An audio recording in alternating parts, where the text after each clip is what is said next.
कि हर गांव का बच्चा, हर गांव की मिट्टी राम को पुकार रही है और राम 22 तारीख को हमारे घर में पधार रहे हैं और हम सभी लोग उनका स्वागत कर रहे हैं। आपने तो नर नारी को जाने को बोला था, लेकिन हम तो यहीं हैं आपका इंतज़ार करते, क्योंकि आपने हमें जाने को नहीं बोला था। तो उस वक्त राम जी ने हमें आशीर्वाद दिया था कि कलयुग में आपका उद्धार होगा, आपको सम्मान मिलेगा और आपको घर घर पूजेगा। और नमस्कार, मैं विजय भूषण इस समय मौजूद हूँ मैं अयोध्या में। वर्षों की कठिन तपस्या और संघर्षों के बाद में, हजारों लाखों बलिदानों के बाद में भगवान श्री राम का भव्य मंदिर अयोध्या में बनने वाला है। 22 तारीख को भगवान श्री राम रामलला अपने इस जन्म स्थान पर पहुँचने वाले, तो उसकी खुशियाँ चारों तरफ है। हर लोग यही गीत गुनगुना रहे हैं, हमारे राम हमारे घर आए। इस समय अयोध्या में एक हम महामंडलेश्वर किन्नर समाज की महामंडलेश्वर माँ है, उनसे हम बातचीत करते हैं। माता जी, क्या नाम है आपका? जय श्री महाकाल ओम नमः नारायण, जय सिया राम। मेरा नाम है माँ पवित्रानंदगिरी महामंडलेश्वर किन्नर अखाड़ा। कहाँ से आई हैं आप? मैं उज्जैन पीठ है, मैं उज्जैन से आई हूँ। उज्जैन से आई आप।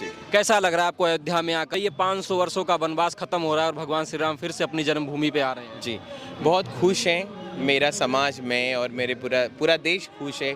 कहीं कहाँ से कुछ ला रहा है, कहीं कहाँ से कुछ ला रहा है राम के चरणों में। आज मैं भी यहाँ पर आई हूँ, अभी सरयू तट पे खड़ी हूँ। और मेरा जो ऐतिहासिक दिन है वो है राम जिस दिन हमारे घर पधारेंगे, जिस दिन उनकी प्राण प्रतिष्ठा होगी।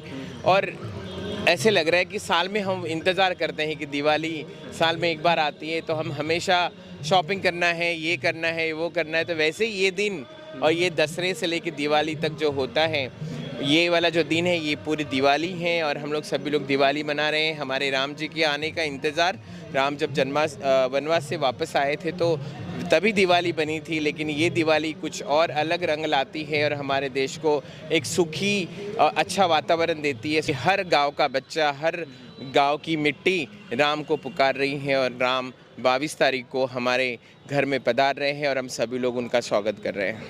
ये किन्नर समाज के लिए कैसा है? किन्नर समाज कैसा महसूस कर रहा है? किन्नर समाज का जो भगवान राम से नाता है, जरा उसके बारे में आप बताएंगे। हम किन्नर समाज तो भगवान जी से जुड़े हैं, क्योंकि हमने राम जी की सेवा की है। और हमारे जो बुजुर्ग किन्नर है, उन्होंने उस पीढ़ी में, अभी तो बहुत सारी पीढ़ियाँ चलेगी, 500 साल जब हम राम जी का इंतज़ार कर रहे हैं, तो सोचो कि उसके पहले के हमारे समाज के लोग, हमारी माइयाँ, जिनको मैं कोटि कोटि प्रणाम करती हूँ, उनका आशीर्वाद हमेशा चाहती हूँ, उन्होंने सेवा की है, राम जी की गाने गाए हैं, उनके लिए बधाई गाई है, उनके लिए झूला गाया है। उनकी बधाई भी राम जी के फादर से, मतलब उनके पिताजी से ली है।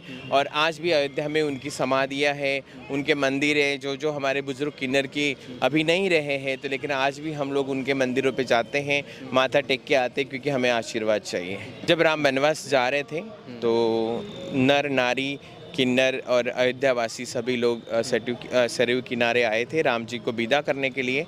और सभी एक बहुत ज़्यादा दुखी आंसू बहा रहे हैं। सबको नहीं लगता था कि राम जी जाना चाहिए, क्योंकि राम जी सबके इतने प्यारे थे, इतने लाडले थे, लेकिन वो तो हमारी नीति थी कर्मों की, उनको जाना पड़ा।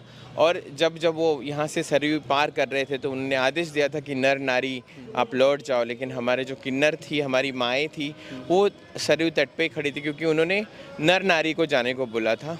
जब 14 साल तक हमारी माइयों ने उनका इंतज़ार किया कि राम आएंगे, और आज राम आ रहे हैं। जैसे राम वनवास ख़त्म करके सीता माँ को लेकर आए, तो उन्होंने पूछा कि आप क्यों सरयू तट पे हैं। तो जब राम जी ने पूछा तो उन्होंने बताया कि आपने तो नर नारी को जाने को बोला था, लेकिन हम तो यहीं हैं आपका इंतज़ार करते, क्योंकि आपने हमें जाने को नहीं बोला था। तो उस वक्त राम जी ने हमें आशीर्वाद दिया था कि कलयुग में आपका उद्धार होगा, आपको सम्मान मिलेगा और आपको घर घर पूजेगा। और आपका जो आशीर्वाद होगा वो सबके लिए शुभ होगा और सबके लिए अच्छा होगा। तो कुछ लोग हैं जो राम विरोधी हैं, हिंदू होके भी जो राम विरोधी हैं, मंदिर का विरोध कर रहे हैं। कुछ नेता भी हैं जो कह रहे हैं कि वहाँ मंदिर बनने से क्या होगा, हॉस्पिटल बनना चाहिए, स्कूल बनना चाहिए, कॉलेज बनना चाहिए। उनको आप क्या कहेंगे? विरोध तो सबके लिए है। मैं यहाँ बाइट दे रही हूँ तो मेरे लिए भी विरोध होगा। सब लोग अलग अलग बात करेंगे, वो चलता रहेगा। उसके वजह से किसी का काम नहीं रुकता है। विरोध की वजह से राम मंदिर नहीं रुका। राम को आने से कोई रोक नहीं सकता, चाहे कितना भी विरोध हो। लेकिन राम आ रहे हैं, बस यही खुशी लेके हम जी रहे हैं और हम दुनिया में सबके लिए प्रार्थना कर रहे हैं कि हमारे राम जी का आशीर्वाद सब पर हमेशा बना रहे। तो राम जी से प्यार है, हम राम के लिए आए हैं। राम का मंदिर किसी ने भी बनाया हो, लेकिन राम घर आ रहे हैं। हमारा सबसे बड़ा जो भगवान है, सबसे बड़े जो हमारे देवी देवता में से एक है, वो राम जी है और हम राम जी के लिए यहाँ आए हैं।